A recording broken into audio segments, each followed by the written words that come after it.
Fala, meus queridos e minhas queridas, estamos aqui no Doutor Startup Cast.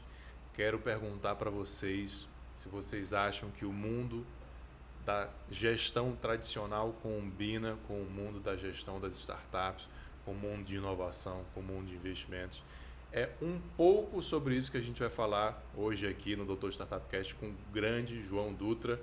Vocês já sabem, eu não apresento, ele que se apresenta, mas vamos para a vinheta.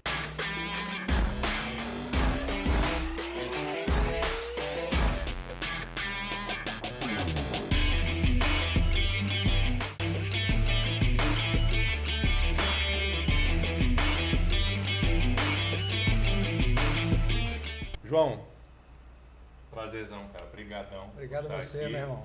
E você já sabe, Doutor Startup Cast, eu não apresento convidado, você se apresenta, faz seu personal pitch. Lembrando, o que você achar que é mais relevante para se apresentar. Você vai falar de futebol, de religião, de família, da sua carreira profissional, o que você julgar mais relevante como personal pitch e sem tempo, fica tranquilo. Tá legal, meu irmão. Obrigado, Saulo, pelo convite. A primeira coisa que eu vou falar, meu cartão de visita pessoal são os meus filhos, cara. Eu não tenho nada que eu acho que eu vou fazer melhor na minha vida inteira até o final dos tempos, sabe? Uhum. Então eu sou orgulhosamente o pai do Rafael e da Gabriela. Bacana. E fico todo dia impressionado como é que a gente consegue aprender com essa molecada, né? Também falando de família, nutro extrema admiração, que acho que é o grande ingrediente de relacionamentos hoje em dia, né? Deveria ser, pelo menos, pela minha esposa, Emanuela, porque principalmente pela sensibilidade humana, né? Então eu começo por aí. Hoje eu sou esse orgulhoso pai de uma família que realmente me incentiva a melhorar todo dia. E a minha trajetória é a seguinte: eu sou mineiro, tenho orgulho também da minha origem, sou lá de Caratinga, Minas Gerais. Tem cara de atleticano. Acertou e por isso eu tô um pouco mais... Eu tinha 50% de chance de acertar, né? Ainda bem que não foram 50 anos, né? Mas enfim, eu tô mais feliz recentemente, né, com o meu galo, por razão óbvia. E na minha trajetória, eu acho que é bom pontuar, assim, eu sinto uma alegria imensa quando eu penso que eu fui forjado num grande grupo profissional, que é o Banco do Brasil, está pertinho de nós aqui onde estamos gravando. Influenciado um pouco pela história do meu pai, que pertenceu a esse grupo por muitos anos. Mas, acima de tudo, eu fui talvez orientado por valores muito claros e muito leves colocados dentro do âmbito familiar, né? Uhum. Então, eu realmente tenho... A primeira coisa que me vem quando falo de me apresentar é lembrar de amigos que eu tive a sorte de fazer na minha trajetória, de líderes que me influenciaram. E aí eu fui seguindo numa carreira profissional, buscando sempre o desenvolvimento também formal, intelectual, mas seguindo essa trajetória de buscar realmente um crescimento e um sentido em tudo que eu fazia, né? Então eu sou um cara que começou a trabalhar servindo café no Banco do Brasil, com muito orgulho, sem nenhum coitadismo dizer isso, apenas porque é um fato da minha vida. Uhum. Até começar a trabalhar eu tive experiências antes disso, porque também me ajudaram a enxergar um pouco mais desse mundo das responsabilidades que a gente tem que assumir como cidadão. Claro. E no banco foi essa alavanca fundamental da minha vida, em que eu me transferi para Brasília aos 21 anos, então eu tenho uma trajetória de Brasília bastante grande na minha biografia. O banco me propiciou muitos treinamentos importantes, me ajudou, claro, com aquilo que eu também devolvia para a empresa. Claro. E eu fui criando possibilidades. Acho que a minha vida, a minha trajetória, que acaba desaguando nesse território profissional, ela foi muito de complementariedades, de ampliação de horizontes. Eu sou advogado por formação, ainda tenho a minha licença na OAB, mas depois eu fui trilhando o caminho, né, da administração, da gestão de negócios, finanças, e tudo isso no paralelo à minha carreira foi direcionando para esse sentido. E aí eu vivi a fantástica experiência intercultural de trabalhar em 4 países fora o Brasil. Que bacana. 5 com o Brasil. Culturas extremamente diversas, né? Passei pelo Japão, passei pela Itália, depois Portugal, voltei e fiquei um pouco tempo aqui no Brasil e depois me chamaram novamente para um desafio na Europa, na Áustria. Fiquei em Viena por 5 anos e pouquinho. Essa parte dessa trajetória, eu acho que ela faz com que eu referencie também a importância de você se abrir para o mundo, se abrir para o que é diferente, né? Respeitar as culturas distintas, procurar entendê-las. Você saiu do mundo latino, passeou ainda pelo mundo latino na Europa, mas foi para o Japão, Áustria, é um caldo bacana. Um caldo bem diferente, que exigiu eu acho que... Eu vou citar uma mentalidade que no Japão eu aprendi, chama Shoshin. Shoshin é um termo que define o que seria ideal que todos nós tivéssemos ao longo da vida, que é uma postura de humildade, mesmo você já sendo experiente naquilo que faz ou fez, mas em cada oportunidade que você tiver, vai com a mentalidade de que você é um aprendiz, uma tábula rasa. Ouça com atenção, aí você está falando de mindful, ouça com respeito, aí você está falando de empatia, conecte-se ao outro. E o Japão foi realmente um divisor de águas nesse sentido. Depois a gente vai poder falar ao longo aí da trajetória e das perguntas que você fizer, mas muitas outras coisas me acrescentaram. Mas eu, talvez resumindo assim, né? Desse trabalho, dessa trajetória profissional vinculada a um grupo, né, e não empreendendo, que eu também vou comentar já. Essa trajetória me deixou assim, o maior legado que eu poderia nem sonhar um dia, né? São as pessoas. Claro. Eu acho que aquilo que é técnico, aquilo que enfim, uma coisa que você pode aprender formalmente, nunca vai substituir as relações que você forma nessa jornada. Então, foi fantástico para mim, né, esse caminho todo. Só que a hora chega de você fazer uma transição. E fruto justamente de um aprendizado, de uma atitude realmente de buscar o que é diferente, as oportunidades de entendimento do novo, eu direcionei muito para o caminho da inovação. Então hoje, né, você tem aí registrado, eu sou empreendedor, sou CEO e co-founder de uma startup, sou CFO de outra, consigo conciliar bem esses dois universos, pelo menos até o momento. Isso porque ele está aposentado. Ele aposentou do banco, aí foi ser CEO, CFO de uma outra e investidor. Eu sou investidor anjo, também foi uma outra... Foi, na verdade, a primeira alavanca dessa mudança. Eu faço parte de um clube muito interessante, vou fazer uma propaganda dele aqui. Claro, fica porque ele está aberto até para novos investidores, né? Pessoas que nos escutem, que nos assistam. É a Core Angels Atlantic. Ela é um braço da Core Angels. E o que a gente tem ali é um grupo formado em Portugal, que foi um dos países onde eu vivi. O Atlantic. Apesar de instituído em Portugal, formalmente falando, a pessoa jurídica é portuguesa, o olhar desse grupo é para empresas brasileiras com potencial de internacionalização. Então acaba sendo algo que me cooptou pelo propósito que tem, número 1.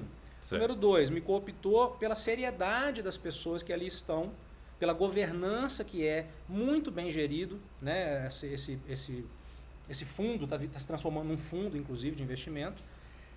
E é óbvio que você também tem aprendizados incríveis ali. Então a gente, ao avaliar startups, né, ao ouvir um pitch, ao receber um management na sua frente falando do produto, falando do mercado, falando dos financials, nossa, um aprendizado e tanto.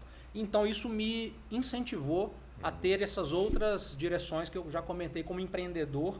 Porque na verdade na Burtec, que é um spin-off da UFMG, lá em Belo Horizonte, que ela começou, eu também sou sócio. Então, e por fim, hoje eu preencho de uma maneira pro bono, é uma dedicação que também me faz muito sentido, né? Depois de uma trajetória longa. Faço aqui um parênteses, eu acredito muito num princípio que eu tenho que citá-lo em inglês, porque foi assim, acho que ele fica até mais, dá uma rima melhor, que a vida faz sentido quando é learn, earn and then return. Que você consiga aprender bastante, gera os ganhos não só financeiros, mas intelectuais, né? E você se preocupa em devolver. Que é um princípio muito caro só que no mundo das startups chamam de give back. Né? É muito caro o princípio de give back nas startups. Foi uma das coisas que me fizeram apaixonar pelo ecossistema das startups. Essa mentalidade de, né, você fez o ciclo, você fez toda a jornada, você ficou milionário com isso. Agora volta como investidor, como mentor, como smart money, como advisor. Né? E eu encaro, inclusive, esse podcast como um give back. Verdade. É uma forma de trazer conhecimento, trazer pessoas como você para a gente compartilhar isso, porque isso vai ficar aí na rede como conhecimento para a turma, né? E mesmo sem ter deep pocket, tá? Não tenho ainda... eu não fiz o exit que eu possa celebrar você não tem, espero que possa fazê-lo. Diz que não tem deep pocket, mas deep brain você tem, o que é muito mais valioso para compartilhar com a turma. Obrigado, meu irmão. Obrigado, sempre generoso, mas de fato você tocou no ponto que eu acho que é o que deveria nos mover, né? Hoje, muito do que se faz, assim, que a gente vê no mercado, em geral, não só o de inovação, é aquela história, o que eu ganho fazendo isso? Né? É uma visão muito utilitarista da coisa. E, cara, dá uma realização, dá uma gratidão, né? Assim, e uma recompensa pessoal tão grande quando você se coloca aberto para poder, humildemente, né? Repito, a gente não tem pretensão alguma, mas devolver, falar um pouco simplesmente. Às vezes uma palavra pode mudar uma trajetória inteira, né? Sim, sim. Então, o final assim, desse ponto que acaba sendo muito focado em trajetória profissional, além do que já foi dito, hoje eu sou, com muito orgulho também, coordenador estendido do IBGC, que é o Instituto Brasileiro de Governança Corporativa. Entrei lá, né, a convite do coordenador do IBGC, que é Brasília/região, virou capítulo, era um núcleo, né, nos últimos 2 anos, graças ao trabalho do Antônio Biso e todo o time que ali está, de coordenadores, mas eu referencio a ele mais diretamente, que representa esse time. Há hoje um porte diferente desse capítulo, que vai ajudar muito as empresas, inclusive startups aqui de Brasília e região, a entenderem o que é melhor para que a sua governança seja protegida, né? De um caminho que às vezes ele inicia de maneira muito voluntariosa, com uma grande solução, mas sem algumas cautelas de governança que você tanto sabe. Sim. Eu brinco, eu falo com os meus alunos da área jurídica, eles me perguntam, né, mas qual é a diferença das startups ou qual é a diferença do direito das startups? Eu gosto de trazer a seguinte figura. Eu falo, olha, as startups têm várias diferenças, mas no mundo específico que a gente está tratando, é que elas tratam do direito, elas se utilizam do direito societário e da governança corporativa de multinacionais, de empresas listadas em bolsa, mas são empresas ainda super pequenas. Mas elas já estão visando esse tipo de estrutura que é mais robusta, que há menos de uma década era utilizada só para empresas gigantescas. Elas já estão se iniciando com isso, ou já deveriam se iniciar com isso, ou se não se iniciam, muito ali no começo já começam a ter esse olhar. Porque vai vir um venture capitalist, vai vir um investidor, porque ela está visando um M&A, está visando um IPO em um curto espaço de tempo, 5 anos para um IPO é nada. Né? Mas ela já começa lá atrás com isso. Então a governança e o IBGC nesse ramo é essencial. É um jogo de Lego, sabe? A metáfora que me ocorre é dizer que é um jogo de Lego. Por quê? Você não vai precisar, nem deve, montar todas as peças de uma vez, porque você é uma startup. Você é uma empresa nova, ainda que não seja um produto novo, enfim. Mas você tem que ter as pecinhas na prateleira. Né? E aí você ser capaz, um exemplo mais prático, mais concreto. Você fala assim, poxa, uma startup precisa começar com um conselho de administração? Provavelmente 99% não. Mas para algumas faz sentido um conselho consultivo. Sim. Né? Você tem pessoas com expertise científica. Se você olhar no meu LinkedIn, eu falo de Deep Tech Entrepreneur. Por quê? Porque essa é a área que acabei me direcionando, de Health Techs, ou de soluções de proteção à vida. Podemos depois falar um pouco mais. Mas se você não tiver na prateleira princípios de governança, por exemplo, validação. Falando dessa área. Vai chegar a hora em que seja um investidor pré-seed, seed, rodada A, ele vai perguntar, legal o seu produto, mas treino é treino, jogo é jogo. Você está desenvolvendo aí um algoritmo, e aí como é que foi a validação? Ih, rapaz, não fiz. Vem cá, você tem aí um time legal de sócios, mas quem é que toca a diretoria? Cadê o regimento? Competências e alçadas estão bem claras? Pode ser um negocinho simples, né? Um quadrinho pequenininho, porque é uma startup, mas tem que ter, né? Mas você tocou num ponto interessante, eu vejo isso com os meus clientes, que é não a trajetória aqui da startup, mas a trajetória do founder. Normalmente ele sai de ser um jovem muito bom, mas um jovem microempreendedor em que ele faz tudo, né? Bate escanteio, cabeceia, pega a bola, etc. E daqui a pouco ele se vê com um investimento gigantesco em que ele tem que tocar um conselho. E muito provavelmente ele não teve uma formação, porque não deu tempo ali no mundo da startup, a gente sabe que é uma loucura, né? Então é uma virada de chave para a pessoa física ali muito grande também. É um excelente ponto e a gente fala muito disso no IBGC, não só, fala até mesmo em todos esses âmbitos que a gente está falando, como empreendedor, como investidor e no IBGC, são 3 lentes bem interessantes. E para quem nos assessora, como você, que está no nosso dia a dia, joga luz muito preciosa, eu acho, para quem nos escutar, de que, de novo, é é um jogo de Lego, tem que estar na prateleira, porque você tem que meio que enxergar o futuro e antecipá-lo. Porque tem alguns profissionais de valuation que falam do sapato que voa, já ouviu falar? Não. Quer dizer, você vai aqui, né, arrastando com o bootstrapping de todo empreendedor, né? Claro. É o dinheiro 3F, né? Que alguns falam que é Family, Friends and Fools no primeiro momento. Alguém sim. que teve crença, que eu não acho que se o produto é bom não tem nada de full. Às vezes é aquele que vai virar o Saverin, né? Do futuro. Exatamente. Mas feito esse processo mais difícil, realmente é um bootstrapping, né? Você vai ali, de repente o sapato voa. E aí, cara, você acordou no dia seguinte com a necessidade de ter muito mais compliance, você nem pensou em nada disso. Você precisava ter feito uma mitigação de risco no supply chain, se a sua operação ela é, né, de hardware, por exemplo. E aí, poderiam se dar vários exemplos, mas você tocou no ponto. E é um pouco isso que eu acho que tanto estamos fazendo aqui hoje, como nas nossas vidas pessoais, desses núcleos que a gente atua, nas parcerias que a gente forma, a gente tenta passar isso. Falei assim, cara, pera lá, o que nós precisaremos para daqui a 1 ano, para daqui a 2, 3, até o exit, se for o caso. E para não ferir uma outra lógica também, que a startup não está isenta dessa lógica, não. Ela tem que respeitar stakeholder, Claro. tal qual você disse aí, Claro. grandes empresas têm que respeitar.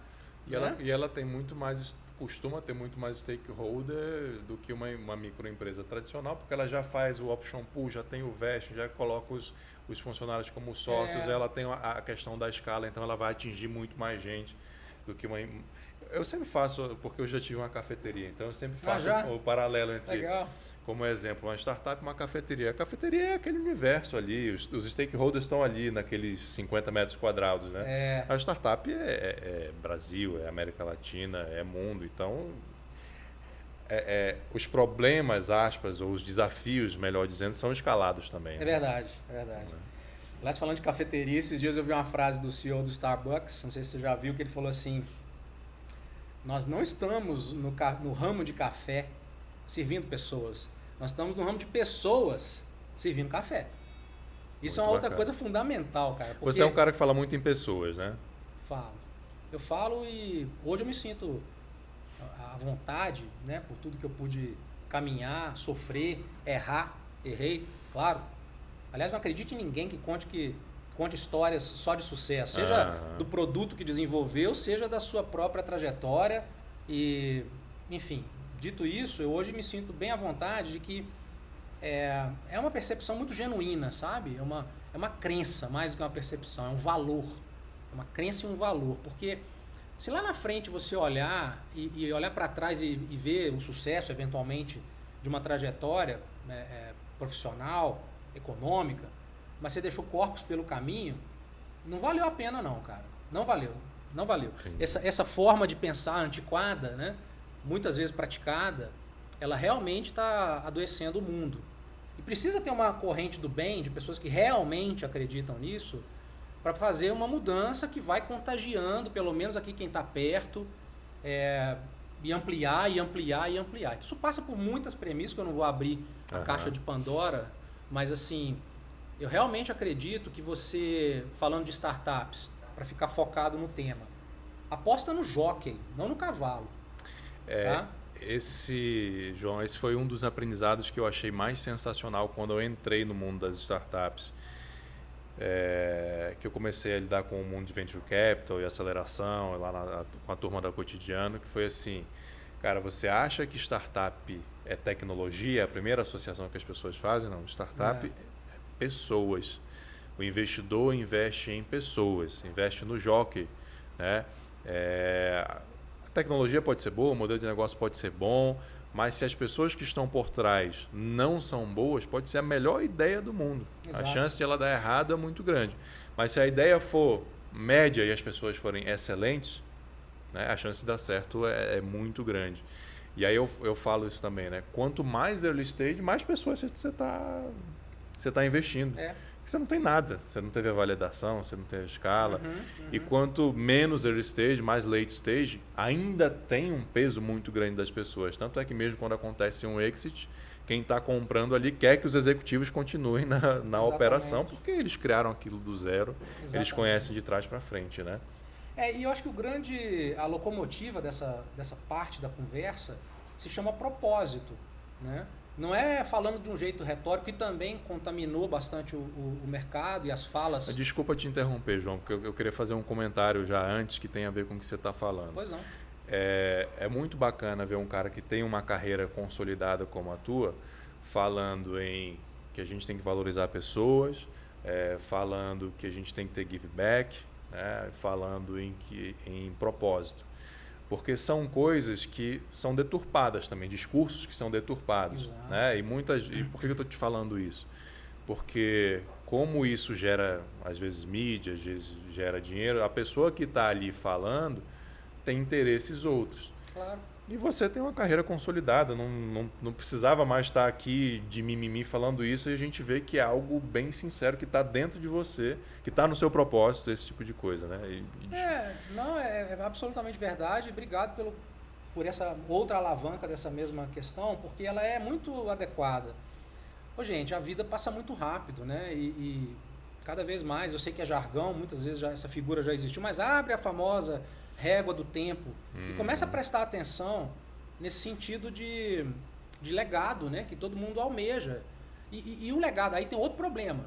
Quando fala-se desse assunto, normalmente muitas pessoas falam assim, porra, mas eu não vou fazer um negócio mega, eu não vou nunca fazer uma unicórnio, eu não vou ser um cara de... Não é disso que nós estamos falando. Se você tiver tocado, modificado a vida, né, com uma fala, com uma ajuda, Perfeito. com uma doação de tempo de uma pessoa, já valeu. Perfeito. Né? Perfeito. E complemento te dizendo o seguinte, cara, a magia das pessoas se juntarem em função de uma realização empresarial, ela é o propósito. Só que ela pouco adianta se você não fizer alguns complementos, tem que ter um temperinho aí, né? Eu estou fazendo aqui uma referência mais ou menos emulando aqui o que está num livro fantástico. Eu sei que vai ter um outro momento para falar de livro, mas eu já vou citar porque me vem como adequado para esse momento nosso aqui. É o Hubert Joly. Ele foi o cara que o Best Buy foi salvo, vamos dizer, por ele. Deu uma guinada. Best Buy é uma grande varejista americana de eletrônicos. Que em princípio estava morrendo, estava com os problemas pelos grandes, né, empreendedores que não precisa citar, que vieram, os marketplaces e tal. E não só ele deu uma guinada, como virou um dos best places to work, o pessoal feliz. Ele mudou, sabe aquela trajetória de uma empresa que ele fazia aquele cliente escondido, entrava lá nas lojas e ninguém nem dava um plá para ele, sabe? Tudo era assim, meu amigo, vê ali na prateleira. Tava decaindo porque lá na ponta do negócio o propósito não estava estabelecido, né? Nem entendido, ele não estava estabelecido. E o Hubert, esse livro chama The Heart of the Business e lançou agora em francês. Ele é francês, né? Um francês americano, ele tem acho que a dupla cidadania, mas o fato é, ele está lançando agora, já virou best-seller por agora, e eu estou tentando passar a seguinte mensagem. Eu achei fantástica a forma que ele define. Ele fala assim, cara, primeiro de tudo, propósito. Então estabeleça, discuta, ouça, aguce o seu olhar e seu ouvido, veja se você está numa direção que realmente seja mobilizadora. Mas não só. As pessoas do seu empreendimento, do seu projeto, você tem que ser capaz de entregar para elas, como líder, como direcionador, vamos dizer, uma capacidade de conexão genuína. Sabe aquele papo meio, com todo respeito à minha querida Áustria e Alemanha, mas um papo um pouco germânico de no trabalho não se faz amigo? Não, tudo bem, você pode não fazer amigo, mas você pode fazer conexões genuínas. Sabe, se você tem um propósito, veja bem, olha como faz sentido. Se você tem um propósito estabelecido, provavelmente, se ele está estabelecido, divulgado, entronizado, as pessoas vão querer se conectar mais em prol daquele propósito, mesmo que elas não tomem vinho no fim de semana. Sim. Então, propósito, pessoas. E individualmente, última parte que eu achei fantástica, é num capítulo desse livro, ele fala assim, entregue para a sua turma autonomia, numa medida que aí tem uma magia, tem uma arte, melhor dizendo, autonomia, porque senão ele vai virar um batedor de martelo que a única recompensa para ele é dinheiro, mais dinheiro, mais dinheiro. Isso já é old fashion. Tem a ver, de novo, com propósito, mas dê autonomia, senão esse cara só vai colocar o cabo e tirar, e vira o microfone, ajusta e vira um robozinho. E ele vai morrer no mercado de trabalho. Ou se alguém oferece 50 centavos a mais por martelada, ele vai. Ele vira um nômade, né? E por fim, se você está entregando autonomia, provavelmente ele mesmo vai se desafiar para ter mais conhecimento, que a sua empresa, o seu projeto, também tem que ser uma fonte disso, porque nem sempre você tem salário. Sim. Aliás, no mundo de startup, mais uma vez, raramente você tem dinheiro para falar, nossa, eu vou contratar o Saulo para ser meu CLO. Pô, eu não tenho, cara, mas eu posso, quem sabe, sentar com ele para falar de um vesting. Mas ele vai olhar para aquilo e falar, pô, ali eu tenho uma grande oportunidade de conhecer mais, entrar nesse mundo mais a fundo, legal. E por fim, se isso tudo não levar a uma perspectiva de crescimento, talvez esteja falhando a fórmula aqui. E o crescimento com um desvelo de você, que é o dono da empresa, de falar assim, esse crescimento pode ser inclusive para fora da minha empresa, vai com Deus. Sim. Vai com Deus. Eu ajudei, ele me ajudou, o cara me ajudou a desenvolver a empresa, dei autonomia. Não é uma traição o cara sair da sua empresa, isso não existe, né? Não existe isso. Só tem uma coisa, que o cara também não faça isso tolamente, por tolice, né? Ah, fiquei bravinho, ou não tenho, senta, conversa. Né? E você maturidade, também, né? E você é empreendedor, aguça, né? seu ouvido, seu olhar. Mas, de novo, essa citação toda aí, essa referência, me chamou muito, assim, sabe? Porque eu achei que ele resumiu muito bem. Se você entregar isso, conseguir essa difícil tarefa, olha, é muito provável que você consiga arregimentar, não vou dizer sempre os melhores, mas você consiga trazer pessoas que, em primeiro lugar, acreditem na causa. Sim. Né? Aquilo que eu faço hoje na Burtech foi um processo de conhecimento recíproco, né, como CFO e agora sócio. A Brainsfit também não trabalha com nada que não seja movido a propósito. Já temos meia hora aqui falando, vamos começar a falar das suas startups, então. Você que me deixar, é porque o papo, a ideia, a turma já sabe, acho que você já sabe também, é que a ideia é deixar a conversa rolar. E vai mesmo. Como se a gente tivesse numa conversa de boteco aqui. Eu sei que você é mineiro, não gosta de boteco, né? Nem um pouco. Nem um pouco. Mas BH não tem mar, mas tem bar, tem né? bar, exatamente.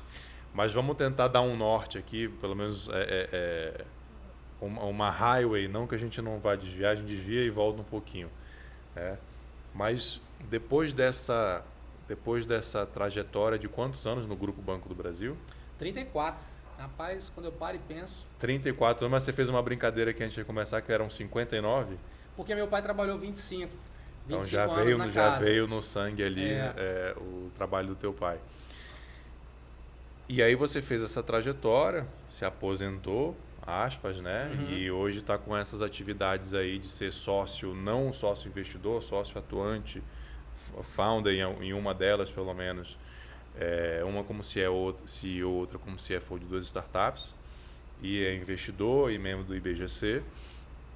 Eu vou já pedir para você fazer o pitch dessas 2 startups, e aí a gente conversa um pouco mais a fundo delas. Mas eu não queria perder o gancho de uma curiosidade, uma pergunta que eu acho que das que eu mais queria fazer para você, é o link entre esse mundo do tradicional. Você começou servindo cafezinho numa empresa super tradicional, a empresa mais antiga do Brasil, o CNPJ mais antigo do Brasil é o Banco do Brasil, né? 1808. E você começou lá servindo cafezinho, foi executivo no Japão, na Áustria, Portugal, Itália e etc. E agora você está no mundo da inovação como executivo, como investidor, como mentor. Quais são as diferenças entre esses 2 mundos, se é que existem?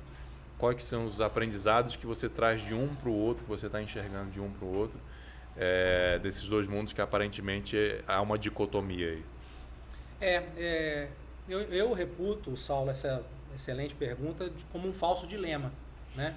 É um falso dilema porque se você fez uma trajetória em qualquer grande empresa, média, grande grupo como o Banco do Brasil, mas você ali dentro dessa trajetória, primeiro fato da minha carreira, procurou a diversidade de entendimento, de áreas. Eu passei dentro do banco, nesse período que a gente comentou, por pelo menos 18 prefixos diferentes, o que são áreas diferentes.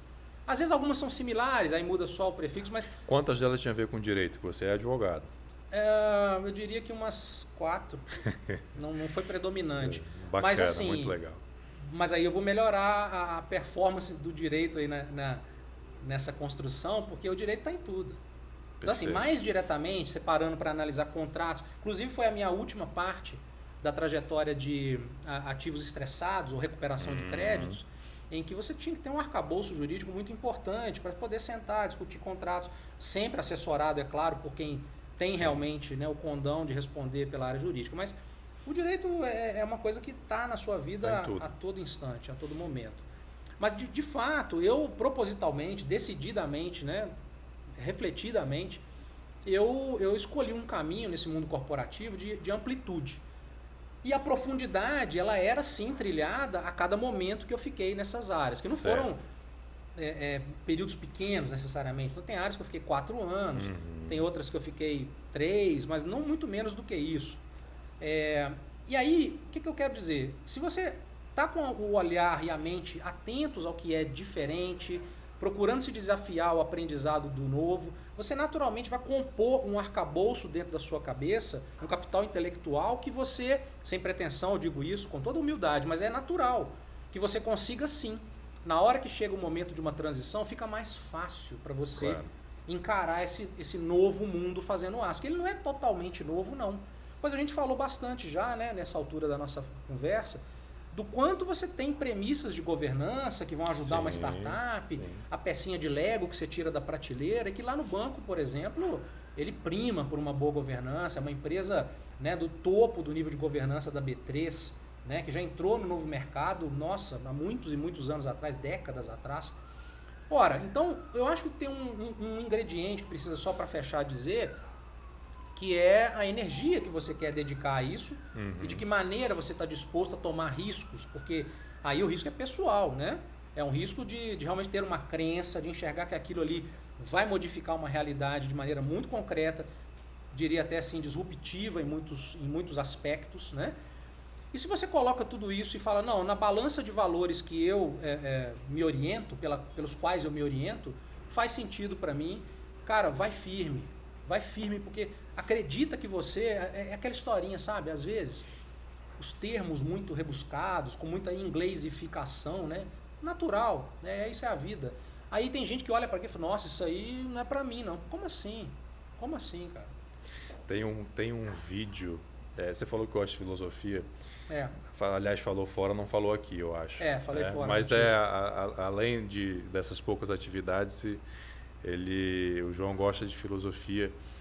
Eu gosto também, não tenho a tua profundidade, mas lembrei do professor Clóvis de Barros Filho, que ele tem um vídeo famosíssimo que eu adoro, eu acho que eu assisto ele pelo menos uma vez a cada 6 meses, que ele falava quando ele estava no doutorado dele na França. E o professor virava para ele, isso aí você não dá para entender, não. Isso aí não é para você, não. Ele falava assim, nossa, isso é para mim, sim. O cara pisou em mim, agora é que eu vou, meu irmão, vou largar tudo, eu não vou nem no banheiro, isso aí é para mim. Porque, né, somos todos iguais, somos todos seres humanos, então as bases são diferentes, formações diferentes, a gente tem uma desigualdade muito grande, etc. Mas numa grande maioria, numa grande média, eu diria é a gente que se diminui com esse tipo de coisa. Né? É verdade. Eu acho que a potencialização ela tem que começar de você mesmo. Se você não se potencializa, não acredita na sua força, é muito difícil que outros o façam, né? E você disse uma coisa muito pragmática, né? Um pouco distópica, né? Não é que tudo é rosa, não é que todo mundo... Não. Eu falei também em off, eu vou trazer aqui para a conversa, eu não achava legal a frase do Obama, yes we can. You cannot everything, não é assim. Mas você pode se dispor a trilhar um caminho. Quando eu digo essa crítica, puxa vida, né? Eu falando criticamente é uma frase do grande Obama, mas, poxa vida, você tem barreiras, tem telhados de vidro sim. Tem limitações. Para falar de diversidade como um dado, você vive num país que empresas listadas, 60%, 61%, até anteontem, se é que já não... Espero que esteja cada dia melhorando, mas é um dado muito recente, 61% das empresas listadas não tinham uma mulher sequer no board. 83% das empresas listadas no Brasil não tinham compromissos concretos com metas tangíveis do Sustainable Development Goals da ONU, né, estabelecidos para salvar o planeta. Então, assim, tem muita conversa, então a gente muitas vezes, eu vou falar disso, mas não está fazendo, né, aquilo que tem que ser feito. Aquele lençol do gogó que a gente comentava, né? E a pessoa, o indivíduo, o cidadão que quer trilhar o caminho de governança, de inovação, ele sim, bate em muito obstáculo. Mas aí é hora de contar com ajuda, contar com mentoria, um bom amigo, um ex-professor, enfim. Vamos falar de startup? Bora. Vamos falar de startup então. Eu quero ouvir os pitches das suas 2 startups. Aí vamos lá. Não, legal. Eu vou falar primeiro da que eu sou CEO, a BrainsFit, Soluções em Inteligência Artificial. Ela é fruto de uma dedicação, de um invento que o meu irmão, Luiz André Dutra, fez. Nós estamos em fase, por isso que eu nem coloco ainda a mercado, né, o produto, mas um produto está em fase final de validação. Mas, acima de tudo, tem uma jornada nessa startup muito interessante, sabe? Nós somos 5 sócios e founders. Tá. E, basicamente, o que foi que o meu irmão identificou? Ele é uma pessoa de mente inquieta, questionador, com trajetória na área de tecnologia, no serviço público. Mas ele, e por isso, por essa mente sempre buscando propósito, ele se enfiou aí há uns bons 10 anos nesse ambiente do Kaggle, que é um ambiente de concursos do Google, pertence ao Google. Uhum. E aí ele já tem, sei lá, uns 6 anos, ele ganhou um concurso internacional de modelo preditivo de câncer cervical. Poxa, Nossa. Um negócio bacana, né? Só que caramba. ele não ficou ali não, ali foi um ambiente mais, vamos dizer, não digo amador, mas um ambiente, enfim, não empresarial, não era um projeto de startup. E ele falou, caramba, por que eu não posso pegar essa visão de modelo preditivo para a saúde e colocar a lente do transtorno mental? Porque transtorno mental, não existem biomarcadores, a medicina não os desenvolveu. Se você quer investigar se uma pessoa, ou constatar, né, se ela é bipolar, esquizofrênica, ou tem transtorno de déficit de atenção, isso é uma observação clínica. Existe uma matriz específica para isso, e por isso mesmo isso leva anos, não são meses, anos de observação. Provavelmente quem nos escuta, todo mundo que está aqui, tem um ou outro caso, nem que seja longe na família, de um amigo que conhece, às vezes a si próprio, que passou episodicamente ou não, um problema desse. E não sabia direito o que era. Sim. Aí tome visitas ao médico, psiquiatra, terapeuta, medicamentos de modo errante, né? E aí, o tamanho da dor que ele identificou, aí eu já entrei no projeto há um ano e pouco antes aí de sair do banco, eu já comecei a conversar sobre isso e dando os contornos que todo pitch, toda empresa precisa ter. Sim. Qual que é o tamanho dessa dor? Então, só esses 3 transtornos que eu citei, hoje no mundo, enquanto a gente conversa aqui, tem 271 milhões de pessoas diagnosticadas. Existe um outro conceito na medicina, que é o de prevalência. Se for prevalência, é mais. Esquizofrenia, em vez de ter 21 milhões de diagnosticados, você teria alguma coisa como 60 a 65 milhões. Certo. Não preciso falar muito mais. É uma dor pungente, alijante, incapacitante e que leva no limite, alguns desses transtornos, ao suicídio. Que, a propósito, numa visão em perspectiva, disparou, por exemplo, nos Estados Unidos, entre crianças de 10 a jovens de 24 anos, na faixa de 35% a 40%. Isso não é na pandemia não que você está falando, isso é antes da pandemia. Não, isso é na pandemia, disparou na pandemia, mas já vinha com estatística crescente. Muito ruim. Na pandemia, aí, segundo estudos bastante sérios, citados por grandes veículos de comunicação, toda semana tem mais ou menos algum grande veículo trazendo um texto científico, uma publicação nova e que mais ou menos é consensual. Nós temos pesquisas mostrando que 65%, uma proxy da população mundial, está preocupada ou estão preocupados com saúde mental. Boa notícia agora, grandes empresas estão colocando isso mais no topo da agenda. Tem menos estigma, tem menos gente dizendo, nossa, isso é uma coisa que você não fala. Que é isso, cara? Vamos viver, né, e evitar. Não, a gente já tem a própria Zen Club aqui também trabalhando muito forte nisso no Brasil, que é algo essencial. Exatamente. E para fazer mais curto uma história bem longa, assim, ao identificar numa grande base de dados da Universidade de Stanford, que pertence à Universidade de Stanford, e portanto foi possível rotular, tratar adequadamente. E aí veio o poderio, né, do Deep Learning, né, nem do Machine Learning. O Deep Learning encontrou padrões. Tá? Então, o que nós estamos ultimando o processo de validação passa por você conseguir realmente colocar esses padrões numa forma de relatórios probabilísticos, que é esse o produto, certo. a serviço do médico, a serviço da clínica, a serviço da grande rede de hospitais, se ela assim for uma assinante. É um modelo SaaS, de Software as a Service, e que brevemente nós vamos fazer um barulho maior no mercado. Estamos fazendo bootstrapping, né? Qualquer coisa, depois você volta aqui e a gente fala só, e a gente fala disso. Só disso. O que eu preciso só dar uma nota final, que é sempre, na verdade, o começo e o fim de tudo, é da alegria, da sorte, da iluminação, né? Que eu acho que a providência divina, como diria o Goethe tem uma frase bonita, né? Que quando você pensa que são coincidências, na verdade é a providência se colocando a serviço da sua atitude, né? De fazer as coisas, de desenvolver as coisas. E os anjos, que são os meus sócios, né? E aí aquele termo de anjo, investidor, até parece que é o mesmo, mas anjos da vida mesmo, sabe? São irmãos que eu tenho, além do meu irmão de sangue, eu tenho outros sócios, outros 3, né? Sócios fundadores, que nos ajudam a ser complementares. Então a gente tem uma coisa muito preciosa. São 5, você falou. Somos 5, então nós temos um PhD com formação em Londres, PhD pela USP, mas fez também King's College.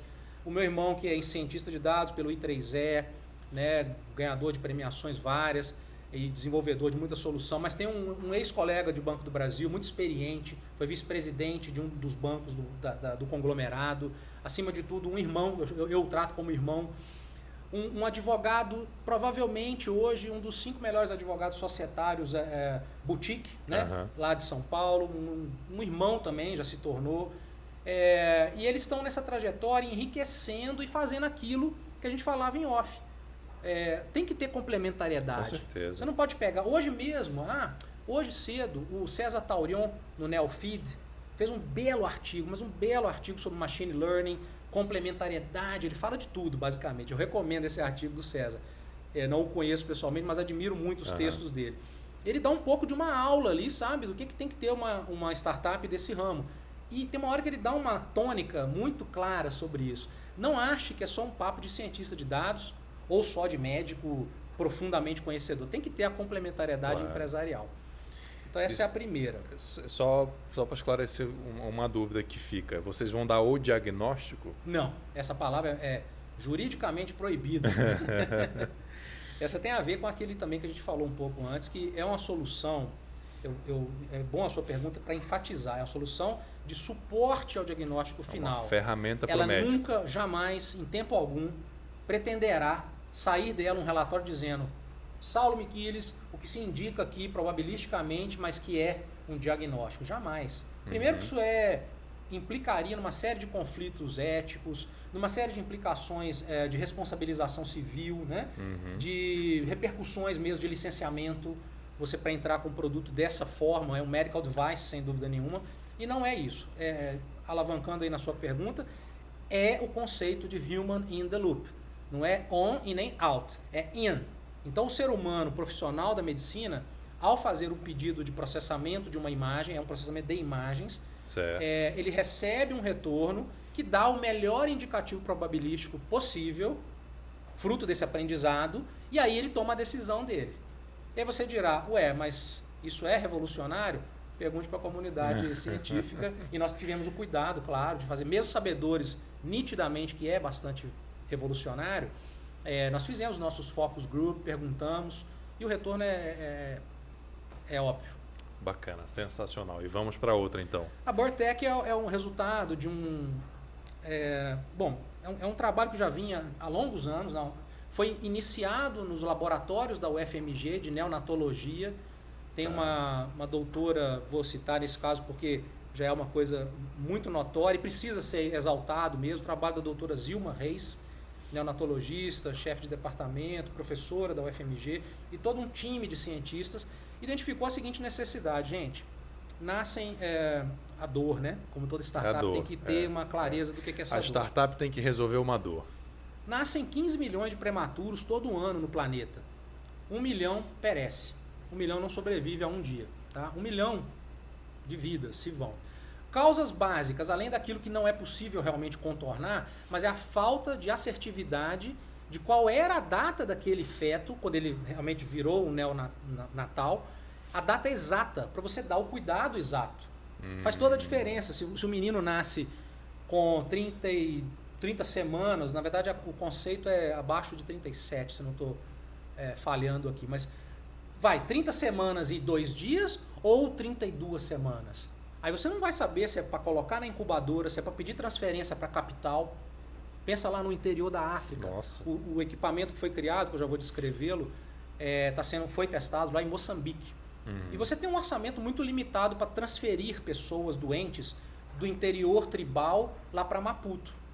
Ora, se você não sabe se ele precisa realmente de ser transferido, você vai queimar o pouco orçamento daquela localidade. Tem também prefeituras, tem organismos municipais, né, nas organizações federativas, enfim, de cada lugar, e você vai queimar esse orçamento. Então você vai deixar outros morrerem.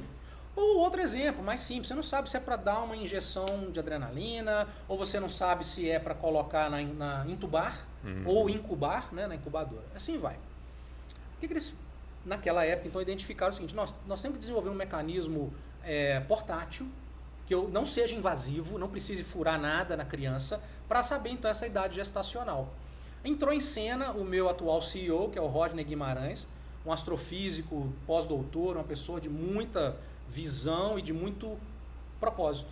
Aquele propósito que move os bons cientistas, né? De não ficar eternamente, até uma certa altura é normal e natural, mas no mundo da publicação, da teoria, do acadêmico. Então, os dois ali deram uma liga de fazer disso uma iniciativa. E falaram assim, peraí, vamos avançar com esse produto. E esse produto, nos laboratórios da UFMG e com a entrada em cena de uma empresa chamada Burtec, sai um produto do tamanho dessa palma da mão aqui. Ele parece um controle de ar-condicionado, uma pena que eu não estou com nenhum aqui agora. E esse produto você aplica no pezinho do bebê, do recém-nascido. E aí você faz 3 aplicações está usando raios infravermelhos, usando a derme para ler, infravermelho, e ele te dá a resposta na hora. Caramba. Com isso você toma a medida certa. Resumo da ópera, tá? Então, que sensacional. Me realizei muito quando o Rodney fez o convite, ou melhor, o board, né, da empresa, que foi resultado, olha como as coisas se conectam, preciso dizer isso por fim. Foi resultado do pitch que eles fizeram ao meu clube de investidores, chamado Core Angels Atlantic, que eu já citei aqui, e que não foi bem sucedido. Não foi bem sucedido. Por várias razões, não vem ao caso, e eu não me conformei com aquilo. Não só eu, como outros 2 parceiros do clube, falaram, gente, isso aí vai salvar muita vida, e do ponto de vista empresarial, porque dinheiro não faz mal para ninguém, precisa ser dito, claro que tem que se buscar. Claro, até para a sustentabilidade da empresa, para atingir mais crianças, exato, salvar mais vidas. Exatamente, nesse sentido. Então, a gente ficou assim, caramba, isso aí... Aí eu puxei pela mão, vamos dizer assim, e a Core Angels, eu diria que inteligentemente, e também com propósito, que a Core Angels tem muito propósito também no que faz, sabe? Então, vamos fazer um follow-up de algumas empresas. Essa foi uma delas, fizemos de 3.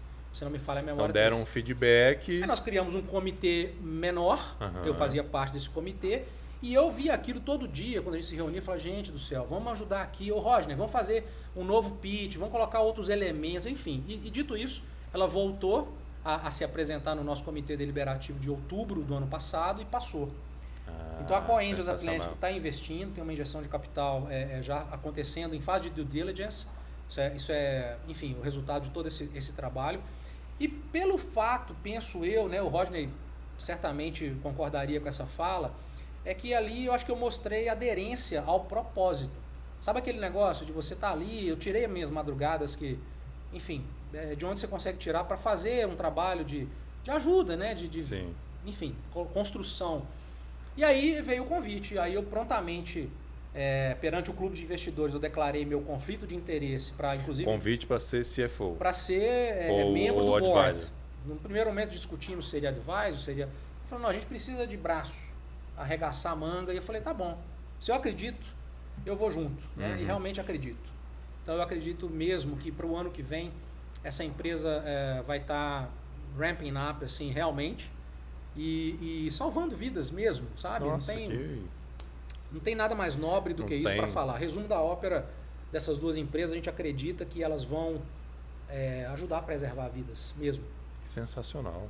Maravilhoso. Então essa é a sua aposentadoria. Tá animado o baile, né? Tá animado. Acho que falta um pouco a gente conversar sobre a figura do investidor anjo. você faz parte desse grupo de investidores, que é um Sim. grupo...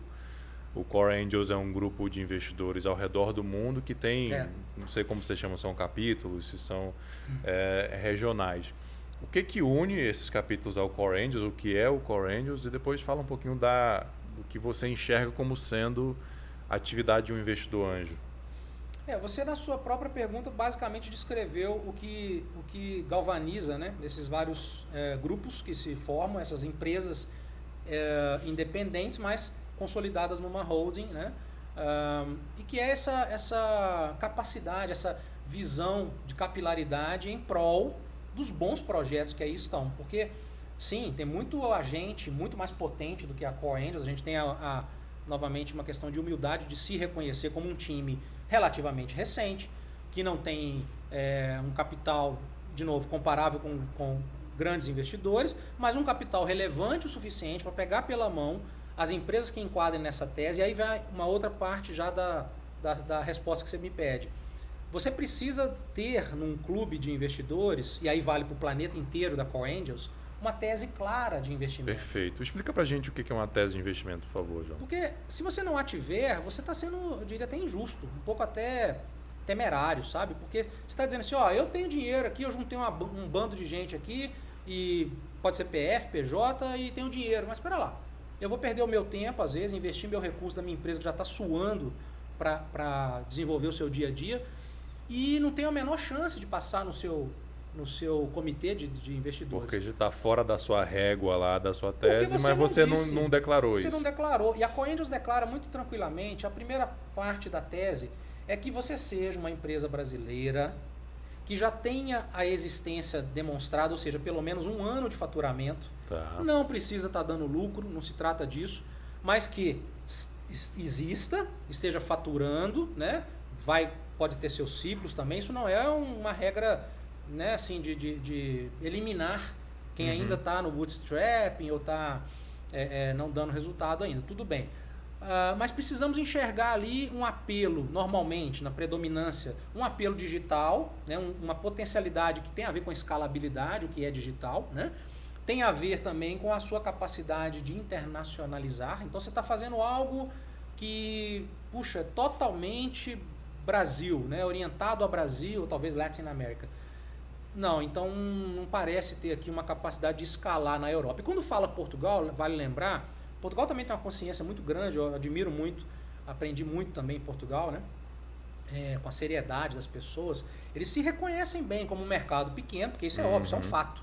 Então você fala de Portugal como uma plataforma muito interessante.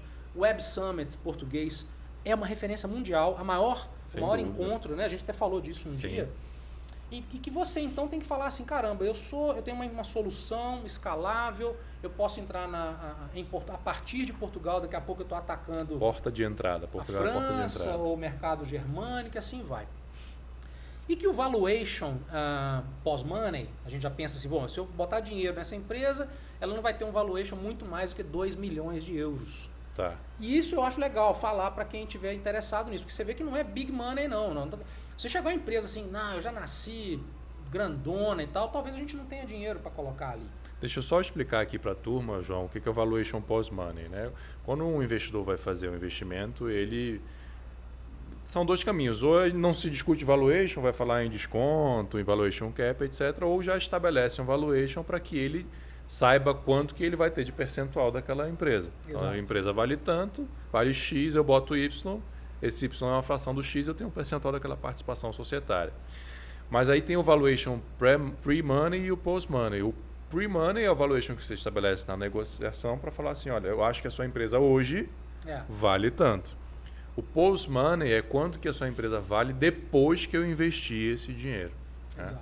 Só para fazer essa explicação aí para a turma, para o raciocínio ficar... Porque esse é o intuito mesmo, né? Que a gente consiga colocar informações que, de alguma maneira, orientem pessoas como é que esse mundo aí todo gira. Né? Qual o tamanho do cheque de vocês?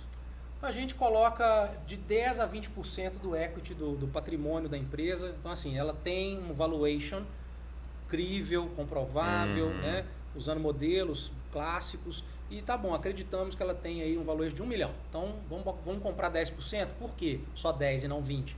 Depende do business, do negócio, Da do necessidade mercado, de capital da empresa. da necessidade, que não é só um jogo. Isso é legal, que você acaba propiciando, que eu digo o seguinte, tem que ser um jogo reciprocamente vencedor. Não adianta ficar aqui a gente, eu aqui como investidor, dono do dinheiro, eu que tô... Não, a empresa tem hora que a empresa vai dizer, gente, mas se eu não tiver capital agora de pelo menos 200 mil euros, eu não vou chegar no final do ano que vem. Mas o meu produto é bom, o mercado é bom, estou fazendo uma gestão séria, tá bom. Então eu tenho que ouvir a empresa muito. Eu vou aproveitar essa oportunidade para fazer um outro esclarecimento, que é assim, por que uma startup pede dinheiro? Ou como que ela determina aquela quantia? Ela chega no investidor, olha, eu estou precisando de 100 mil euros. Não é um valor aleatório. Ela está precisando, ela desenha aquele relatório financeiro, aquela projeção financeira. Estou precisando de 100 mil euros para sobreviver 12, 18, 24 meses e desenvolver ou aprimorar esta solução que eu estou apresentando para você, investidor. Então, com base nesses 100 mil euros, eu vou sobreviver, 18 meses, vou tirar essa solução do papel, vou vender mais X mil reais, X mil dólares ou X mil euros, e daqui a 18 meses eu vou estar fazendo uma nova captação. Mas é para isso que o seu dinheiro hoje, João, vai servir. Tem um plano aqui. Exatamente. Não é aleatório, vai me mandando dinheiro aqui, porque dinheiro em excesso é um problema também. Né? Eu até costumo brincar na vida pessoal, né? Dinheiro é um problema para quem tem muito pouco e para quem tem demais, né? Então, assim, um problema real na vida é você ter realmente a carência ou ter um excesso. Então, se você tem um excesso, entendo pela lente que você puxou. Você começa, se alguém embarcasse nessa, o investidor também não é bobo, né? Claro. Mas colocar um dinheiro que está excessivo, mas pode ter certeza, qualquer um que bater na porta de qualquer clube sério, o clube vai fazer assim, olha, qual é o seu runway plan? Exato. Então, o seu plano de uso desse capital tem que estar claro. Você vai pegar o dinheiro para quê? Para pagar salário? Para investir mais no produto? Para tirar licenças que você ainda não tem? Precisa estar claro. Então, é isso. Você todo dia mesmo, passa na nossa rede agora, porque você fica muito aberto via LinkedIn, você fica nas redes de modo geral. Aliás, vamos botar teu LinkedIn na descrição do vídeo para a turma conectar. Legal. Link da Core Angels, link do IBGC. Por favor. Link das tuas 2 startups para todo mundo se conectar aí. Por favor. Eu acho que isso é o grande segredo, que a gente consiga, do nosso lado, quem está nesse mundo já de inovação, startup, consiga achar o tempo que tem que ter, o tempo que nós estamos dedicando aqui hoje, para falar para as pessoas, para não deixar de ser ativo, proativo nesse ecossistema, como dizem, e do lado de lá, de quem quer empreender, que realmente aguce o sentido questionador. A pergunta certa, às vezes, é mais importante que sem dúvida. O produto que você está fazendo. Se você não questionar você mesmo, fica complicado, né? Então, as boas iniciativas passam por isso, que você consiga passar nesse crivo e, por fim, vale dizer, né, sem melindres para ser questionado. Acho que o bom empreendedor, acima de tudo, ele aí sim é um paradoxo. Ele tem a paixão que ele demonstra por aquilo que ele acredita, senão ninguém te compra, mas ele tem o desvelo adequado, necessário, para ouvir uma crítica. Às vezes uma crítica muito forte. É um ajuste fino, né? É uma arte também, um ajuste sabe? fino. João, vamos para a série de perguntas clichês e repetidas aí para a gente finalizar o nosso podcast. Uma das coisas também que me fizeram apaixonar pelo ecossistema de startups, além do give back, é a abertura ao erro. Essa cultura de experimentação, ela faz com que o erro seja algo como, até de certa forma, incentivado, ou pelo menos não condenado, né? Se você vai experimentar, você sabe que você vai errar. Então, não é um problema tão grande você errar. O que importa é você, se for falhar rápido e coletar feedback, né? E aprender com a falha. Então, as pessoas costumam fazer o momento, os tais dos fuck up nights, né? Em que as pessoas vão para conversar só sobre erros. O apelido carinhoso, o fuck up. Então, eu faço o nosso momento fuck up aqui. Eu queria ouvir de você assim, qual que foi um erro, um dos maiores erros, ou um erro que te trouxe mais aprendizado nessa trajetória. É uma pergunta importante, mas eu acabo vindo aqui na minha mente, primeiro um erro atitudinal, assim, sabe? Um erro comportamental, já que a gente está tão focado em pessoas e que não foi bem no mundo de startups, mas olha, acaba sendo quase que uma caricatura da importância de uma leitura adequada da situação que está na sua frente, do interlocutor. E, claro, da maneira de resolver esse problema. Eu me lembrei de um episódio quando eu era diretor na Itália E eu estava bastante bravo, preocupado, estressado, porque um provedor de uma solução de tecnologia estava pisando muito na bola com a gente. Era simplesmente a solução que fazia a comunicação das questões tributárias do banco com a Agência del Entrate, que é a Receita Federal de lá. Um assunto mega sério. Super delicado. Super delicado, e como a gente viveu nessa trajetória, outro aprendizado de ter o CPF em jogo, né? Ser estatutário, a propósito, para quem é de startup, não esqueça nunca disso, né? Aí, literalmente, é o seu CPF e o seu patrimônio em jogo. E eu estava muito estressado, mas a gente tem que realmente respirar 2 vezes e pensar. E chamei uma reunião. Eu não tinha relação direta com o vendedor, o provedor, porque, claro, aí tinha um pessoal mais técnico Sim. que fazia o dia a dia, né? Mas a coisa estava preocupante. Eu chamei uma reunião com o diretor deles. E quando fomos entrar na sala, lá em Milão, onde é a sede do banco, né? Era a sede, agora não temos mais lá. Ele entra e aí ele vira para mim, né, tudo em italiano, já naquela época conseguia me comunicar bem em italiano e tal. E aí ele entra na sala, eu entro na sala já pisando duro, né? Assim, pô, tô estressado com essa história aqui. E ele vira e fala assim, espanholo, piacere, espanholo. Aí eu falo, no, ma che? Come mai? Parliamo próprio italiano? Eu pensei comigo, o que esse cara tem na cabeça, rapaz? Ele tá me devendo, ele tá me enrolando. Aí ele entra aqui e vai me humilhar, digamos assim, né? Como se eu não soubesse falar. De brasileiro, o cara vai ser diretor geral lá, não vai se comunicar em italiano? Poxa, achei uma cinta aqui. Aí ele me deu o cartão dele, o nome dele era Roberto Spagnolo. Entendeu? Eu falei assim, ele sabe por que ele apanhou, entendeu? Mas eu não precisava ter feito isso, eu achei assim, acabou entrando no meu hall de anedotas quase, né? Mas a leitura do ambiente intercultural, principalmente, é um requisito Nossa, deve ser uma fundamental. dureza. Eu fico imaginando Japão, Áustria, porque, querendo ou não, Itália e Portugal ainda tem uma proximidade com a nossa cultura, né? Sim. Mas Japão e Áustria, mas enfim. Eu acho que essa é só a mensagem que conecta com o nosso papo, é dizer o seguinte, você também, empreendedor, tem que estar sempre ligado nisso. Leia o ambiente, não ache que só porque parece bacana, fancy ou trendy o seu produto, do outro lado tem gente mesclado, tem gente conservadora, tem gente que é chato, que tem gente que só pensa no MRR, né, a receita recorrente mensal. Cara, você tem que ter paciência, né? É uma coisa que lá nas nossas empresas a gente fala muito, gente, vamos lá. Quem quiser perguntar o que quiser, pergunte.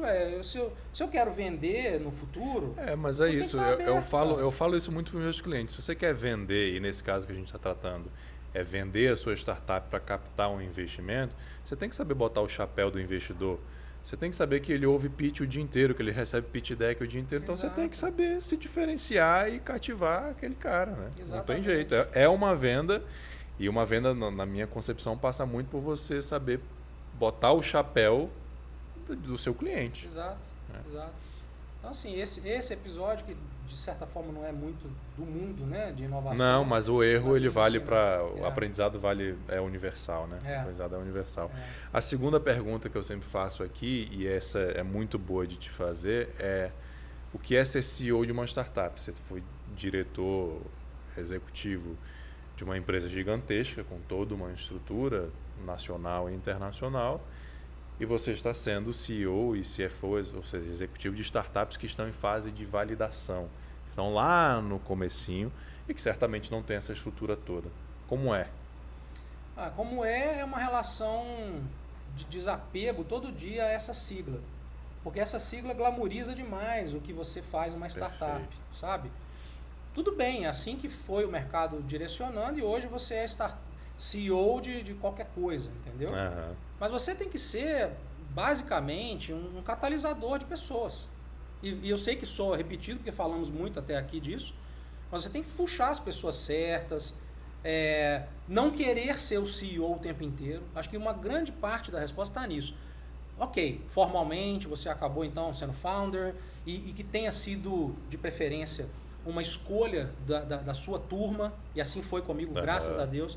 E graças a eles, assim, pela capacidade de dedicação momentânea que eu tive lá atrás, da puxada, do tracionar, né, de um processo, de um projeto. E ok, você é o CEO, mas não se iluda. A primeira coisa a dizer é: não se iluda com essa sigla. né? Seja capaz de conhecer o que se passa lá no chão da fábrica.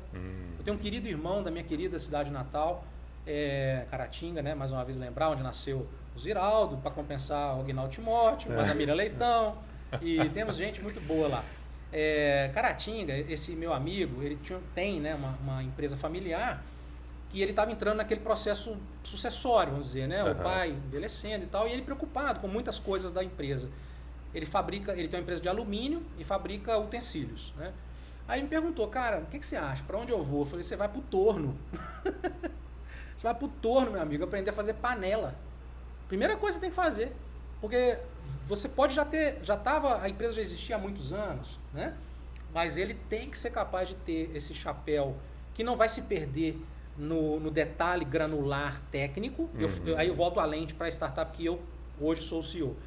Amanhã pode mudar, pode ser o outro colega, fundador, mas eu tenho a preocupação genuína de entender ao máximo aquilo que se fez lá no algoritmo. Porque é extremamente técnico no teu caso. Porque é técnico e porque é sério o que você está tentando resolver. Porque eu não consigo dormir bem com a perspectiva de ser só uma bela apresentação, um belo pitch, uma retórica, e depois alguém me joga uma outra perguntinha aqui e você fala, rapaz, nunca pensei nisso, né? Então é um exercício constante. E não é pouco pesado, não. Eu tenho que dizer para ninguém se iludir. Se é sério, você vai perder umas noitezinhas de sono, no mínimo. A gente está no 4º episódio desse podcast. A unanimidade para essa resposta é pesado.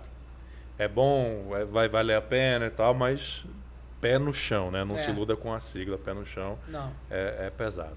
E para a gente fechar aqui, então, João, chega aquele momento em que eu mostro a minha parte mais egoísta e como host de podcast, em que eu obrigo o cara que senta aqui a trazer um livro para mim. Legal. Eu exijo um presente. Eu não sei se a gente nem pode falar que se pode exigir um presente, mas eu exijo o presente. Então eu queria saber o que você trouxe aí de livro para me recomendar. Eu vou dar uma sugestão para esse seu momento. Lá em Minas a gente fala que é o momento pidão. Momento pidão. Vai ser a vinheta, o chamariz vai ser momento pidão. Trouxe sim, com muita alegria. Eu vou...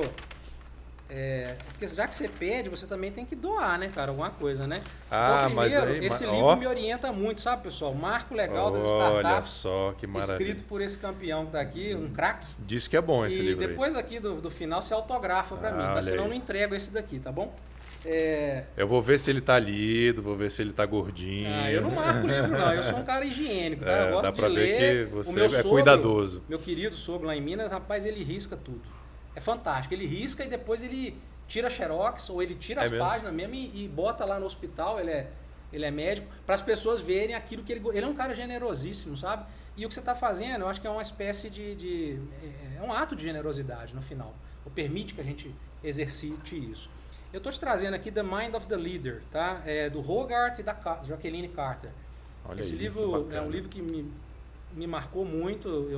Eu carrego ele com muito carinho e procurei entronizar princípios que eu aprendi nesse livro. Não é um livro muito antigo, mas fazendo também curta, né? Assim, por que eu achei ele importante? Para mim, demais. Muito se fala, né? Ainda mais hoje em dia que tem muito guru aí de autoajuda, muita gente que adora, desculpe dizer isso, mas que ganha um dinheirinho fácil, porque tem muita gente carente, né? Sim. Esse é um problema que a gente estava até falando antes, a falta de referência e tal. E acaba ouvindo aí cada coisa, rapaz, sem profundidade e tal. Aí vem as definições de, o líder tem que ser isso, o líder tem que ser aquilo. Esse trabalho, esse livro é um projeto, na verdade, tá? Tem 30 mil entrevistas embarcadas aí dentro. Não, elas não são as entrevistas. Sim, o livro é suco, uma narrativa, né? Mas exato. Ele é o substrato de 30 mil entrevistas com colaboradores.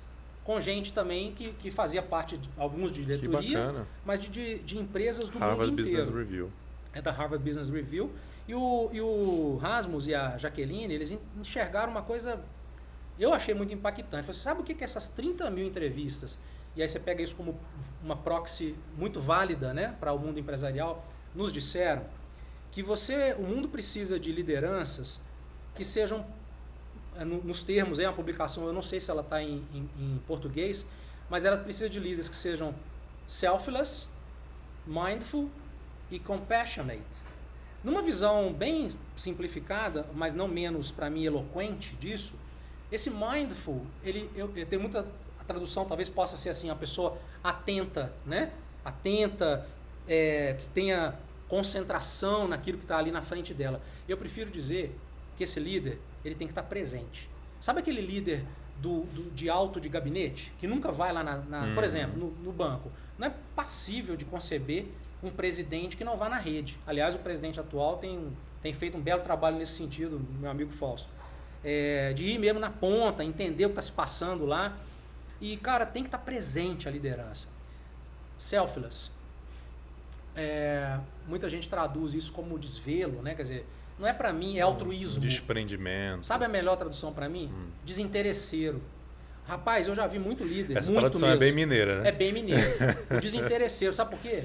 Eu vou falar para você porque eu já vi. Não vou, obviamente, citar, mas vi muito, seja aonde eu estava, seja em outras empresas. Aquele cara que só faz coisa para depois ele brilhar. Ele usa a equipe, ele faz os desafios, depois ele aparece pro chefinho. Porque tem sempre um chefinho. Sempre. Tem sempre um CA, tem sempre, nem que seja o último da escala, nem tem que sempre seja um o acionista. Nem que seja o acionista. Mas e a equipe? Como é que foi? Ele fez aquilo pensando no coletivo, ele trouxe pessoas sem deixar corpos pelo caminho, né? E o compassionate, muitas traduções colocam num âmbito um pouco romântico, que é assim, ele tem que ser compassivo. Claro, compassivo, mas vamos dar um passo à frente, né? Isso aí é a tal da empatia que se requer da liderança, que esse livro fala muito. Aí não está aí, mas eu coloco a seguinte, para fechar, a seguinte frase. Sabe a diferença do simpático para o empático? Não. Você sabe? Cara, o simpático fala assim, nossa, eu sei como você se sente, puta, que situação. Aí o empático chega e fala assim, cara, eu sinto a sua dor. Então, se você consegue juntar, não o tempo inteiro, que ninguém é super-homem aqui com a cueca vermelha para fora da calça, mas em bons momentos importantes, que o pessoal veja que você faz isso, e faz isso não é por discurso, Sim. Olha, é difícil que esse cara não desponte como uma liderança de referência, tá? Então é isso. Obrigado, meu amigo, obrigado. Obrigado pela indicação do livro aí. Eu vou me despedindo, já abro para você se despedir, mas agradecendo aí a nossa audiência, agradecendo o João aqui por ter prontamente aceito o convite, agradecer a vocês, fazer os pedidos, eu tenho que fazer isso para vocês curtirem, compartilharem, comentarem, se inscreverem no canal, clicar no sininho, todo o pacote completo, porque ajuda muito. É um trabalho que a gente faz aqui, né, de give back, e quanto mais você interage com esse conteúdo, mais o YouTube distribui, mais gente vai receber esse conteúdo. Então agradeço a você, agradeço nossos apoiadores, Miquiles Tavares Advocacia Empresarial, a Cotidiano Aceleradora e a Facilite, que está nos cedendo esse espaço aqui maravilhoso. Obrigado, turma da Facilite, que está aí atrás. Ó. Valeu, parceria sempre. João, obrigado mais uma vez. Vou deixar para você se despedir aí. Eu que agradeço, Saulo. A oportunidade para mim assim, de extremo valor, né, na trajetória que a gente tanto falou aqui. Eu acho que está aqui e realmente sem pretensão nenhuma, sem preparação de conteúdo, sem roteiro, que a gente consiga ajudar. Acho que o final do dia é esse, você leva a mensagem que você muito bem abordou, os aspectos que a gente procurou abordar aqui, mas acima de tudo se fazer disponível, né? As pessoas acho que estão muito fechadas, sem tempo, correndo, tem que dar uma paradinha, tem que tentar realmente devolver, e é só isso que a gente veio fazer aqui, tá? Obrigado. Maravilha, obrigado. Tá? Pessoal, tchau, gente. Até a próxima. Um grande abraço. Valeu.